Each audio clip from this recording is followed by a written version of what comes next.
Hello, magandang tanghali po sa lahat. Ito po ay aking mensahe sa mga Saudi employers at sa mga Saudi recruitment agencies sa Saudi Arabia.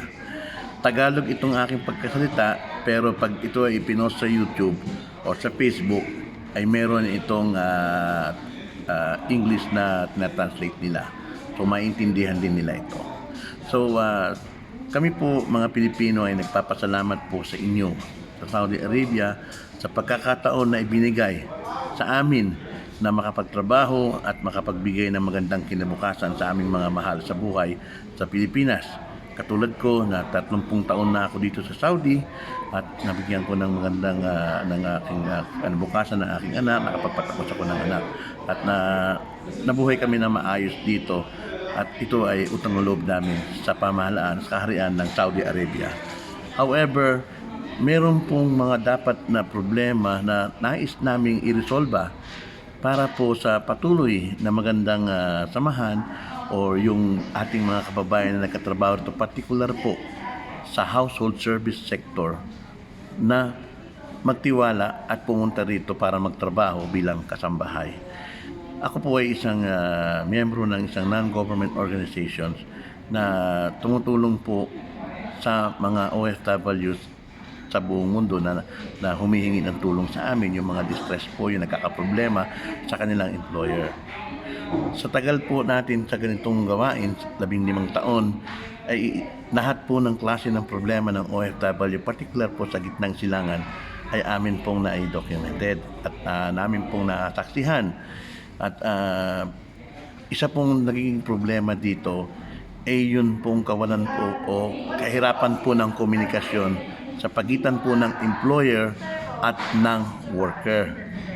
Ngayon, ang aking request lang o pakiusap sa ating counterpart, lalo na sa mga recruitment agencies, na pinaka-importante pa rin talaga para po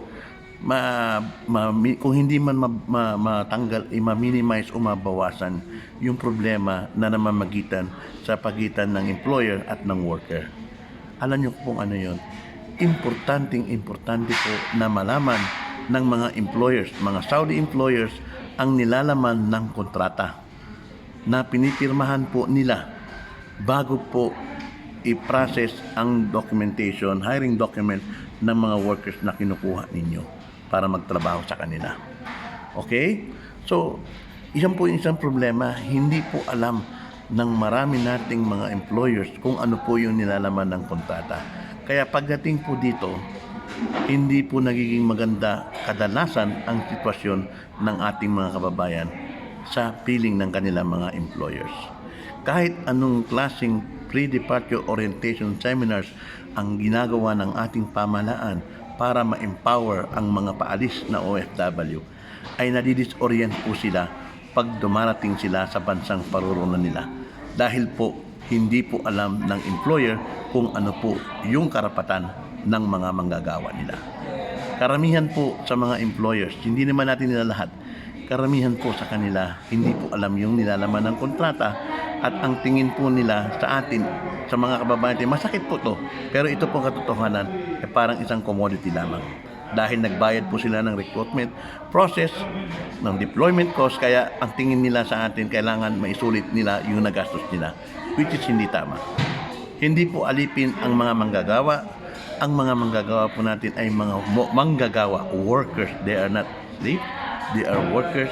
Ang kailangan lang po namin, i-treat sila ng maayos. Tandaan po ninyo, para makuha ninyo ang loyalty ng isang mga manggagawa, kailangan po ng magandang pakikisama sa kanila. Nagpapasalamat kami sa trust na ibinigay ninyo, pero kailangan din po natin na tiwala ng suporta mula po sa mga employers para po ang kanilang manggagawa ay magtagal po sa kanindihan. Yun lang po ang kailangan natin dito. Napakarami po ng problemang na i-document namin, pumasok sa amin sa pagitan ng mga employers, ng mga contract violations, katulad halimbawa ng hindi pagbibigay ng sahod. Marami po kami nakukuha ng ganung problema. Inaabot pa ng 4 na taon, 5 taon, walang sahod. itinatago pa ang mga workers kahit tinatawagan ng agency o ng ilang mga may mga employers po na itinatago nila ang employers, ang mga workers nila as if parang nila yung workers, ayaw ipaalam na doon sa kanila. Kaya maraming to yung mga kababayan na hindi nakakauwi. Nagugulat po ako, inaabot po ng hanggang 10 taon mayroong hindi nakakauwi dahil ayaw pauwiin ng employer. Ang tingin nila pag nakuha nila ang workers sa kanilang poder na, ayaw na, ilalock up na nila at doon na sa kanila. Bukod doon, marami po sa ating mga baba, mga among lalaki, kundi amo, anak, kapatid, kaanak, minumolestya po yung mga kababayan natin. Ilan na po yung mga sumbong, napakadami po ng mga kaso ng mga pang-aabuso, pangahalay ang naipasok sa amin sa aking mga coordinators. Hindi lang yun, walang sariling tulugan, wala silang privacy, wala silang ikama. Paano sila makakapagpadala sa Pilipinas ng pera nila kung wala silang ikama? Wala silang medical insurance. Pag nagkakasakit ng mga kababayan nilang katrabaho, ipinapasagot ng employer sa kanila yung gastusin sa ospital. Bakit may ganoon? Hindi po dapat yun. Yun po yung ilan sa mga bagay na dapat na nalaman dapat ng employers na hindi dapat nilang gawin sa mga manggagawa nila. Isa pa, ang mga OFWs, ang mga workers po natin, pagkatapos ng kontrata, payagan dapat makauwi yan. Ngayon nasa kanila kung babalik sila o hindi sa inyong mga amo kung maganda ang inyong pakita. Pero karapatan po ng isang OFW na pagkatapos ng kontrata nila ay umuwi sa Pilipinas para makapiling ang kanilang mga mahal sa buhay. Marami po ngayon hindi nakakauwi. Keso ang sinasabi ng employer, maghihintay tayo ng kapalit pero wala namang kapalit. Paano po yun? Kawawa naman yung ating mga kababayan. Kaya yun po yung ilan sa mga bagay na dapat po nalalaman ng mga employers. We need only to be treated with respect. That's the only thing we need. Pag yan po ang nangyari, maniwala kayo sa akin, marami pong pagkatrabaho, makikuha niyo po yung simpatiya ng mga manggagawang Pilipino. Lalo-lalo na yung mga nagkatrabaho sa bahay. Kailangan po namin ng trabaho. Kailangan po ng mga kababayan ko ng trabaho. Pero kailangan din po namin irespeto kami. Lalo-lalo na ang mga nagkatrabaho sa bahay. Na very vulnerable po talaga sila. Dahil sila po ay inyong kasama sa loob po ng 2 taon sa inyong mga pamamahay. At please, yun lang po ang aming hinihingi sa inyo. We need to be treated with respect.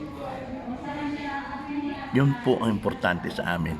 Kaya ngayon po, kung na-ban man po, kung nagkaroon po ng ban, na-suspend po yung pagpapadala ng tama lang po yun. Dahil kailangan po ma-review. Maayos na po yung problema para po maging maganda po ang kalagayan ng ating mga kababayan na nagnanais po magtrabaho para mabigyan ng magandang kinabukasan ang kanilang mga mahal sa buhay. Sa loob po ng 15 taon ng aking serbisyo, ngayon, bilang isang advocate at isang NGO, talagang libo na po. Iba't ibang klase ng problema ng mga OFWs, lalo-lalo naman nagkatrabaho sa bahay, ang amin pong naidokumento. Kaya, yun lang po ang aking ninais na pakiusap sa ating sa mga employers, lalo na itong mga Saudi recruitment agencies. Treat your deployed workers ng respeto. Pare-pareho tayong mga human, nilalang, kailangan natin maging maayos na treatment. Lalo itong panahon na ito. Tulungan po tayo. Yun lang po. Kung mangyari po yan, maniwala kayo sa akin, ang ganda po ng flow. Wala po magiging problema. So, kung nagawa man ang ating pamahalaan na i-suspend ang pagpapadala sa mga workers, dapat lang po talaga yan. Para po ma-realize at maisip kung bakit po kailangan gawin ito. Dahil sobra na po talaga. Napakadami ng problema na nararanasan ng mga kababayan natin. Hindi na po talaga pwedeng isa walang bahala. kahit lalong-lalo na ako pagod na po sa dami, paulit-ulit na problema. Hindi lang po namin talagang kayang tiisin yung mga kababayan namin na patuloy po akong lumalapit dahil sa dami po ng problema nila sa kanilang mga employers. Yun lang po. Magandang umaga po sa inyo lahat. Muli, ang aking pasalamat sa kaharian ng Saudi Arabia sa pagkakataong ibinibigay sa ating mga kababayan na magtrabaho sa inyong bansa. Thank you very much. At hari naway mapag-isipan ng mga employers, mabasa ang mga kontratang pinipirmahan nila, ipatupad kung ano man ang nakasaad sa kontrata. Dahil yun lang naman importante doon yung kontrata. At dapat ninyong malaman, whatever contract you sign in the Philippines is valid. Dahil yun po ang dumaan sa PUA, yun po ang naproseso para magkaroon ng OEC ang isang OFW para makaalis ng aming bansa at makapagtrabaho sa inyong bansa. Muli, maraming salamat po. Happy New Year po sa lahat. Ito po si Cabo.